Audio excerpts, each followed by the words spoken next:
Okay, so, Questions?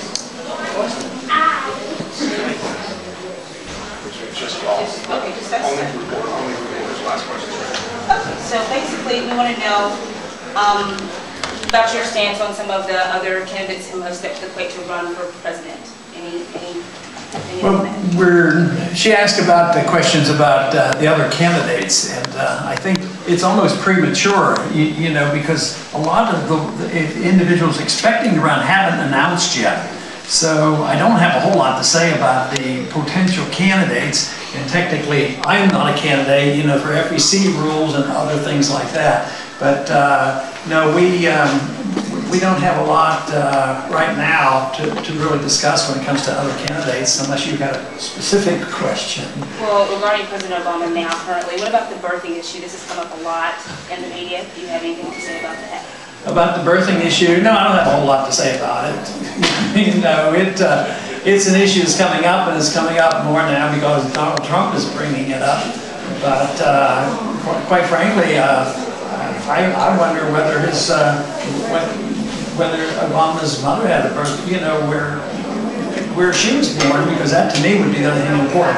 I think it's practically an irrelevant argument right now, because he's the president and everybody assumes that, and nobody's going to put him out of office. So I think I generally don't bring the subject up, don't have a whole lot to say about it, and I don't know all the answers, and I'm not even asking many questions regarding it.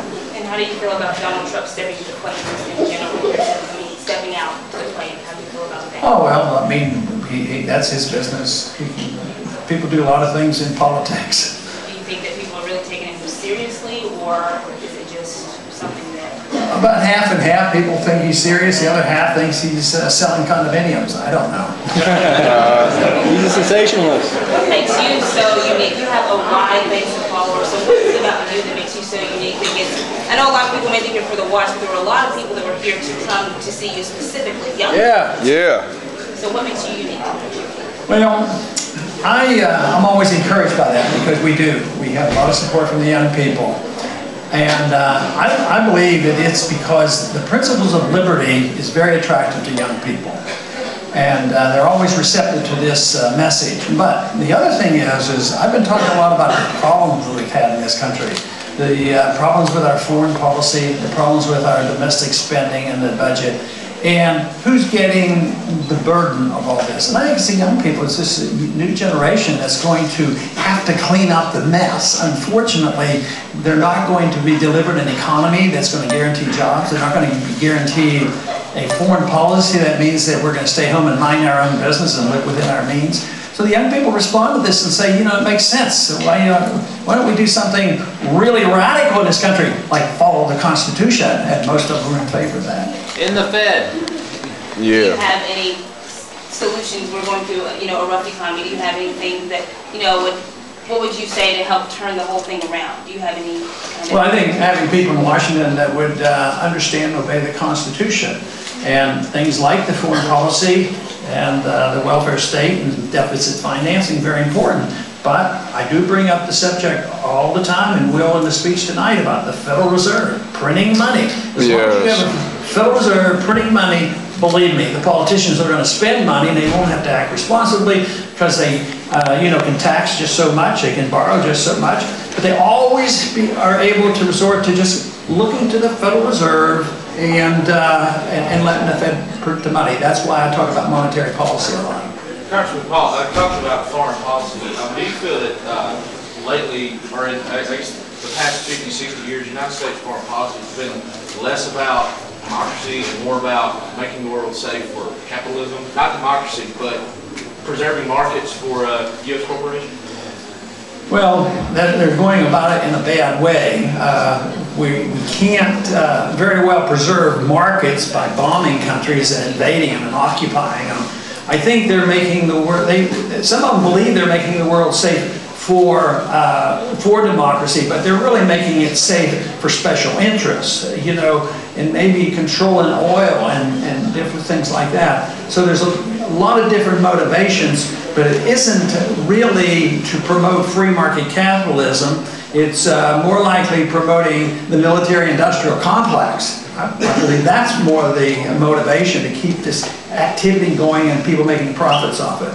Following up to that question, you spoke about the military-industrial complex. Companies like General Electric, Raytheon, General Dynamics, do you think that they have a stranglehold on the political process in America? I don't know whether I'd use that word, but boy, they have a lot of influence, and we were warned about it, by Eisenhower a long time, that if you have a lot of militarism that's used for, occupation and promoting an empire, you're not going to have much defense. And that it would be a tremendous incentive for those companies that are going to make a lot of money. And I think we're at that point. I think we're too much involved, and it serves too many special interests. Do you see yourself as the godfather of the Tea Party? Not necessarily. I think many people who were involved in the presidential campaign 4 years ago were the ones who spontaneously started the modern day Tea Party movement, because it was during our campaign that there was a special day and they raised a record amount of money, but that was a spontaneous coming together of a lot of people through the internet that made this point. And then on the December 16th of 07, I believe it was, when they had that first modern day Tea Party movement. So it was related to our campaign, but I think it was the excitement about the message of liberty and a different approach to politics that started the Tea Party movement. Do you think that America needed that energy, the Tea Party movement energy? Do you think this was a powerful thing? I think the Tea Party movement was filling a vacuum, because I don't believe we have a two-party system. We should, we go around the world spreading supposedly democracy with use of force and of arms. But here in this country, democracy is not well established, because if you come to the conclusion that the two parties have very similar policies, like same foreign policy, the same monetary policy, same deficit policies, and on and on, we need, it's difficult here to argue that if you're in a third party, an alternative party movement, that you have a fair crack at it, because you really don't. It's hard to get on ballots, and yet there's a vacuum out there, because this two-party system, the so-called two-party system, has brought us to this. It's not all the Democrats' fault. It's not all the Republicans' fault. And we're at this point now where we're facing a major financial crisis, and the people are waking up. And they started waking up 4 years ago, and that ushered in the resentment shown by the Tea Party people, who are anxious for a change. But it's still up for grabs on exactly what the changes are going to be and when they're going to occur. But I think it's very healthy that the American people are saying, enough of this, enough. We don't like the status quo. We don't like what's been going on for so long. Do you think the Tea Party, at its inception, do you feel that it was a different organization than it is now, that on some level it has become more a anti-Obama, anti-Democrat party, unless the Tea Party, with the ideals that it was originally founded upon? I think it's changed, but it was never a top-down organization. It wasn't like somebody established it and said, this is what you believe, belong to the Tea Party movement. This is very spontaneous. It makes it healthier, but it also means it's very diverse as well.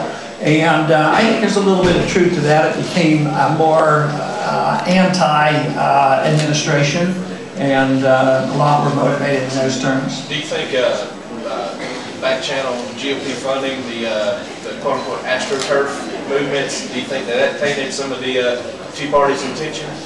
I think people took advantage of it. I mean, there's a significant number of people, and some thought, well, I got to maintain popularity, and they would go and try to influence and be part of it.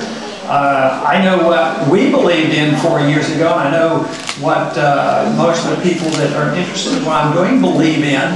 But there will be differences, but there's no doubt about it. One more question for you, Congressman. You're a long-serving U.S. Congressman, but you've also been a proponent for term limits. Do you think that term limits are something we will ever see in Congress? No, we're not going to see term limits, and I did support all the term limit proposals, hoping that would get people's attention, and I introduced legislation.